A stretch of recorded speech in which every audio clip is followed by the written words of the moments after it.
When a woman reaches the point where every voice falls silent, every hand pulls away, and every door seems to close, when she truly has no one but God, something fierce and holy begins to rise inside her. Not the end of her story, but the moment heaven starts writing a new chapter. Today, we're stepping into the raw, unfiltered, sacred place a woman enters when life strips away every support she trusted, when the friends scatter, when the relationship collapses, when the familiar becomes foreign, and the only voice left in the room is the whisper of God. If you're in that season right now, hear me. This is not random. This is not punishment. This is preparation. Your isolation has purpose. Your silence has weight. Your loneliness has roots growing in it. Stay with me, because what you're walking through is not encouragement. It's confirmation.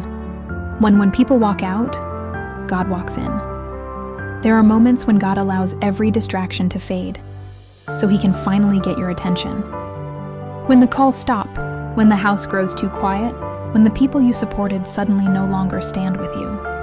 It feels like abandonment, but in heaven's language, it's alignment. Paul said in 2 Timothy 4:16-17 that no one stood with him, but the Lord did. That is the revelation every chosen woman eventually learns. People step out so God can step closer. People disappoint so He can reveal who never will.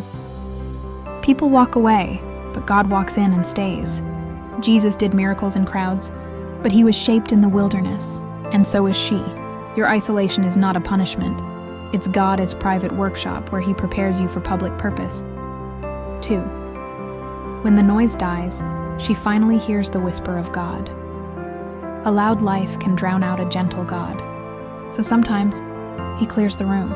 He allows endings not to break her, but to break the noise around her. Because God's voice is rarely a shout. It's a whisper, and whispers are only heard by women who have become still. In that stillness, something transforms. Her prayers change. Her hunger for Scripture deepens. Her dependence shifts from people to heaven. She stops searching for identity and approval and starts finding it in God's reflection. Like Hagar in the wilderness, she discovers the God who sees her, even in the places no one else does. In Tree, God removes crutches so she can finally stand. Women are often taught to lean on others, on affirmation, on support, on direction.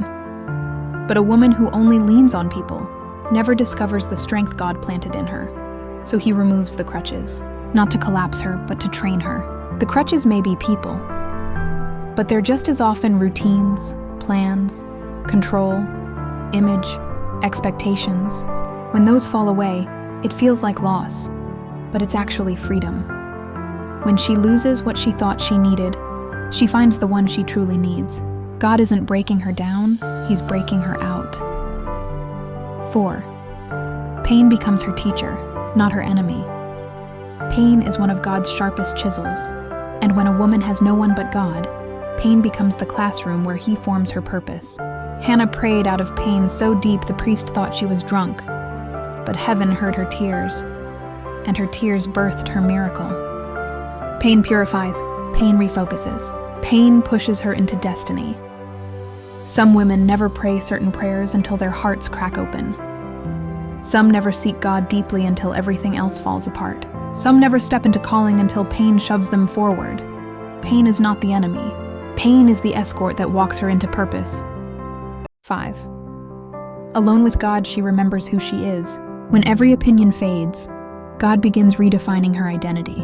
Alone with Him, the mirrors people built for her break, and she starts seeing herself through His eyes. Not rejected, but chosen. Not broken, but becoming. Not forgotten, but set apart.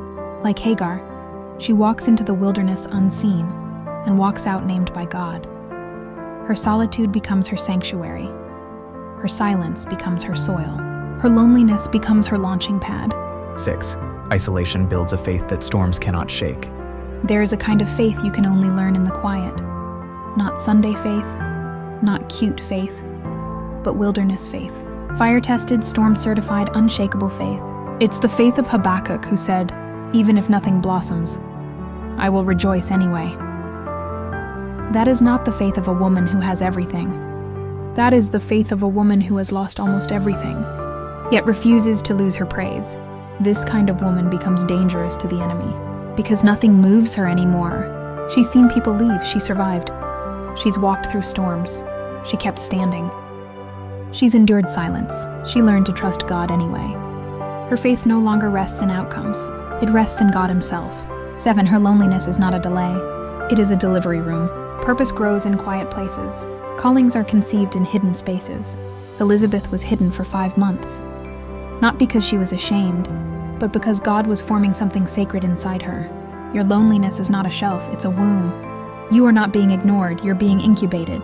You are not overlooked. You are being overshadowed. God hides the women He intends to use. He separates the women He plans to elevate. He isolates the women He intends to anoint. You are not set aside. You are being set apart. You are not empty. You are becoming. If you've cried alone, if you've wondered if God still sees you, this is heaven reaching for you. You are not behind. You are being built. You are not breaking. You are becoming. When a woman has no one but God, she doesn't shrink. She rises. She doesn't fall apart. She falls into purpose. And when she emerges from this hidden season, she will not be the same woman she was when she entered. She will walk out anointed, appointed, aligned, and unstoppable. If this word touched your spirit, type this boldly in the comments. I'm hidden, but I'm holy. And if this message blessed you, hit like, subscribe, and share so someone else's heart can be lifted today. God bless you.